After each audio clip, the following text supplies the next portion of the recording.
విశాఖ పోలీసులపై టీడీపీ నాయకులలో అనిత మరోసారి ఫైర్ అయ్యారు. ఋషికొండ వద్ద శాంతియుతంగా నిరసన తెలియజేయడానికి వెళ్తే తమని ఎందుకు నిర్బంధించారని మండిపడ్డారు.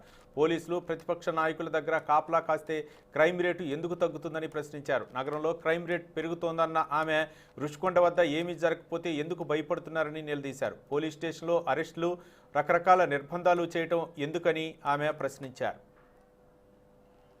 నడుచుకుంటూ వస్తున్నా ఏయూ దాటిన తర్వాత ఫోర్స్ని పిలిపించుకొని బలవంతంగా నన్ను తీసుకొచ్చి ఇక్కడ కళ్యాణగిరిలో పోలీస్ స్టేషన్లో కూడా కాకుండా ఒక కళ్యాణ మంటపంలో నన్ను ఒక్కదాన్ని ముందు పెట్టారు.